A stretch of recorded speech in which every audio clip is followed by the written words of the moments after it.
Hər vaxtınız xeyir. Mən yenə gəldim, yenə də sizinlə gözəl, ləzzətli və evimizdə hər bir kəsin çox ləzzətlə yediyi, çox sevdiyi bir yeməklə gəldim. Bu əslində Türkiyənin Kayseri bölgəsinə məxsus olan Kayseri yağlaması yeməyidir. Orada mənim deməli əvvəldən hazırladığım videom var. Onu da sizə burada ilk karta yerləşdirəcəm, izləyə bilərsiniz. Orada mən yuxaları özüm hazırlayıram və ki Kayseri yağlamasında yuxaları özümüz hazırlamalıyıq. Bu dəfə bir balaca tənbəl üsul elədim. Hazır yuxalardan istifadə edəcəm. Deməli, bol soğan istifadə edirəm. 400-500 qram qiyməyə 2 böyük soğanı, hətta 3 də edə bilərsiniz. Bol soğanlı, çox ləzzətli olur. Qovururam.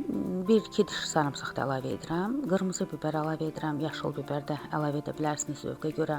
Və bol-bol yenə də yayda hazırlayıb bağladığım bankalarda pomidor əzməsini əlavə edirəm. Bol sulu və əlavə suya ehtiyac olmur. Və pomidorun öz suyunda bu qiymə həm qovrulur, həm bişir, həm də çox suyunu çəkdirməyə ehtiyac yoxdur. Çünki biz yuxalara üzərini üzəcəyimiz üçün onun suyu bizə lazımdır. Hədsiz yox, bir balaca sıx sulu hazırlayırıq. Qara istiot, qırmızı pul biber, duz əlavə edirik. Dadına baxırıq gözəl bir şəkildə. Sonra qapağını qoyuram. Pomidorun suyunda və ətin öz suyunda, qiymənin öz suyunda gözəl şəkildə bişir. Bişdikdən sonra yenə qeyd edirəm, özünüz yuxa hazırlaya bilərsiniz. Sadə qutab yuxasından edə bilərsiniz.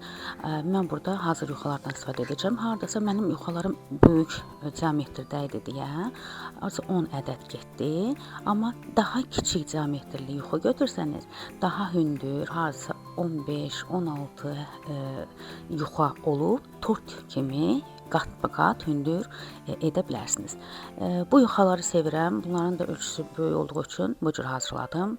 Sini üzərinə deməli yuxanı yerləşdirirəm sırayla, qiyməni yerləşdirirəm hər bir tərəfinə. Sulu olmağı həm də ona görə yaxşıdır ki, gözəl bir şəkildə yuxanı isladır və çox gözəl, ləzzətli bir yemək alınır. Bizdə hər kəs bunu çox sevir. Çox sevir. Yəni hazırlayanda heç qalmır da bir damcı da.